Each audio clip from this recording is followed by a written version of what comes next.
Está começando mais um JP, o Jornal da População, onde os assuntos serão abordados sobre a democracia, direitos humanos e cidadania. Agora a nossa apresentadora vai falar mais sobre esses três temas.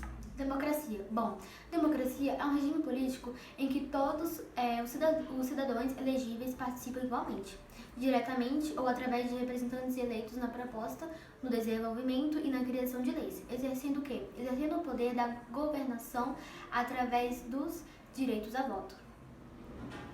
Bom, como a democracia age no Brasil atual? Depois de 20 anos de ditadura militar no Brasil, o país passava por uma crise econômica, social e política, que por sua vez pôde deslumbrar um sistema democrático, com a apresentação de uma Constituição a qual... Bom, como a democracia age no Brasil atual? Depois de 20 anos de ditadura militar no Brasil, o país passava por uma crise econômica, social e política, onde, por sua vez, ele pôde vislumbrar um sistema democrático e com a apresentação de uma nova Constituição, a qual contemplava a liberdade de direitos e a igualdade social.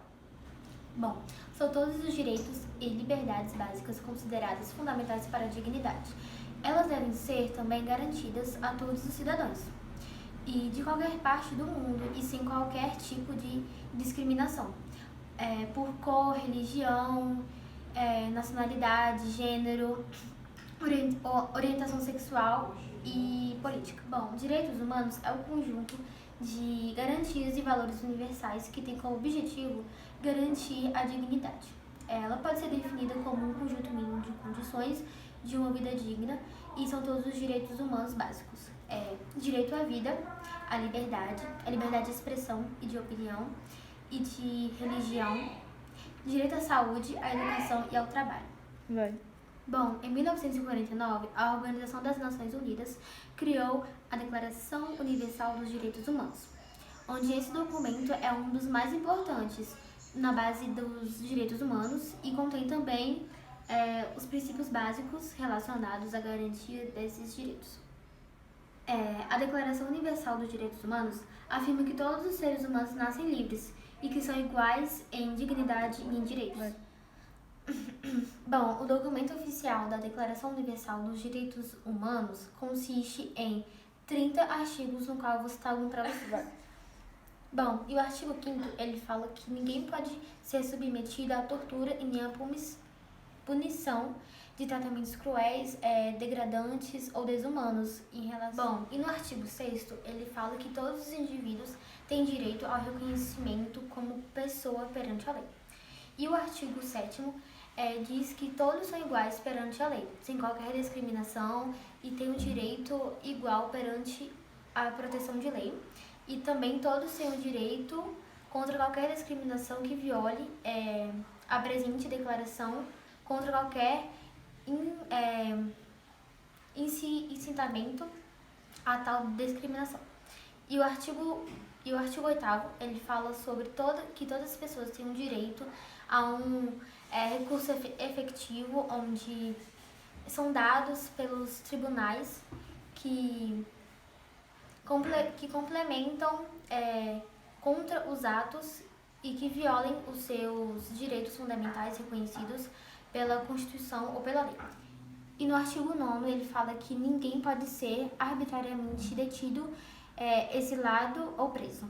E no artigo 10º, ele fala que todas as pessoas têm direito, em plena igualdade, a uma audiência justa, né, e pública, julgada por um tribunal independente e imparcial em determinação de seus direitos e obrigações, onde qualquer acusação criminal contra eles.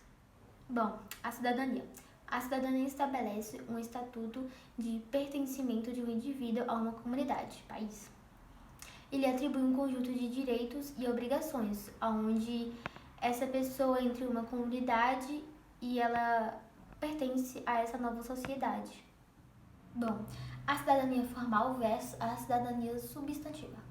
A cidadania formal, ela é conforme o direito internacional indicativo da nacionalidade, de pertencimento a Estado-nação, por exemplo, uma pessoa portadora da cidadania brasileira. E, em segundo lugar, Na ciência política e sociologia, o termo adquire sentido mais amplo e a cidadania substantiva é definida como a posse de direitos civis, políticos e sociais. E essa última forma de cidadania é o que nos interessa.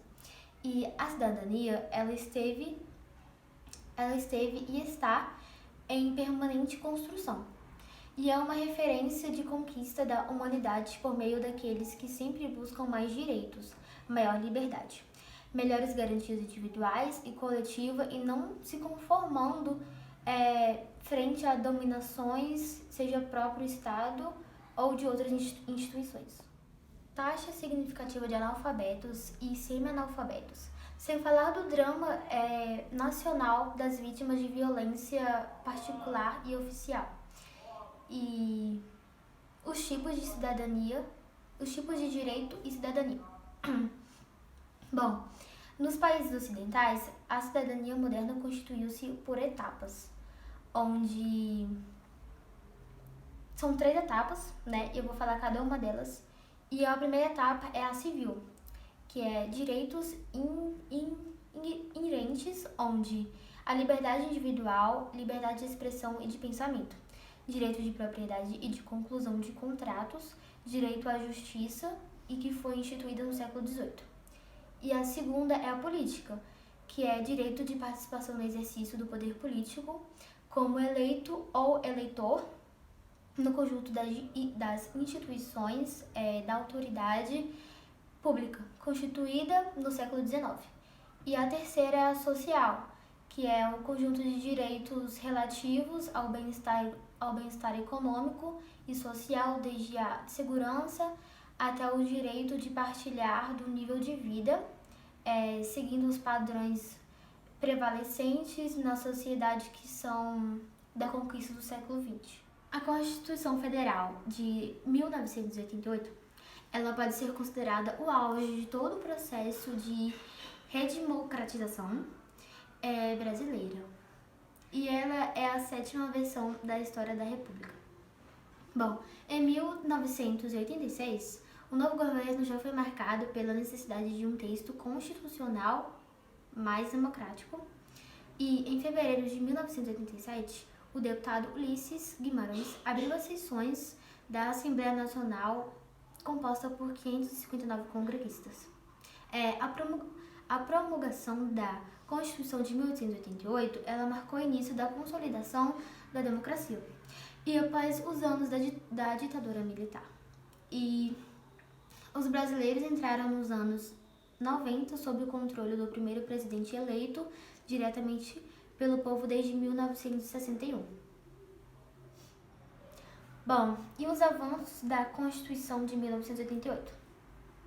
O SUS, que é como sistema único de saúde no país, é um grande avanço também. E o voto facultativo para os cidadãos entre 16 e 17 anos, que é o voto, né, que antes não era liberado a partir dessa idade e aí passou a ser liberado a partir de 16 anos podem votar. A maior autonomia para os municípios, a garantia da demarcação das terras indígenas, a lei de proteção ao meio ambiente, a garantia da aposentadoria a trabalhadores rurais sem precisarem de ter contribuído com o INSS, o fim da censura a emissoras de rádio e TV, filmes, peças de teatro, jornais e revistas, e a redução do mandato presidencial de 5 para 4 anos. Agora nós iremos passar para a nossa repórter, que ela irá se encontrar com a doutora Sofia Cabral, na qual é uma pessoa totalmente especializada na área da democracia, cidadania e direitos humanos. Bom dia, nós estamos aqui hoje com a Sofia Cabral, na qual eu irei fazer algumas perguntas para ela sobre a cidadania, democracia e os direitos humanos. Bom, e em relação aos direitos humanos no Brasil, a quem são aplicados e como são aplicados? Boa tarde, repórter Juliana, é um prazer. Em resposta sobre as perguntas do direitos humanos, eu vou te responder aqui agora com base nos meus conhecimentos. E os direitos humanos, como ideal comum a ser atingido por todos os povos e todas as nações, Ele tem como objetivo de cada indivíduo e cada órgão da sociedade, tendo sempre em mente essa declaração, onde se esforce através do ensino e da educação por promover o respeito a esses direitos. Então, Sofia Cabral, por que é tão difícil uma prática real da cidadania no Brasil? Bom, em relação à cidadania, a cidadania é o exercício dos direitos e deveres civis. Por exemplo, em tempos de crise de água e de energia, onde as pessoas podem se doar e ter boas ações e cobrar atitudes conscientes das outras, sempre ligadas a desavenças, brigas ou desrespeitos, porque hoje em dia, repórter Juliana, as pessoas não se importam muito umas com as outras, né? Então acho que é por conta disso que, né, ocorrem essas desavenças às vezes. Que demais, Sofia Cabral, você tem toda a razão. Bom, Sofia Cabral, em relação à democracia, votar é importante? Muda alguma coisa? Bom, repórter Juliana, respondendo a sua pergunta, sim, é muito importante votar, até porque é através do voto que temos a oportunidade de escolher nossos representantes políticos para nos representar nas decisões a serem tomadas em favor de cada brasileiro.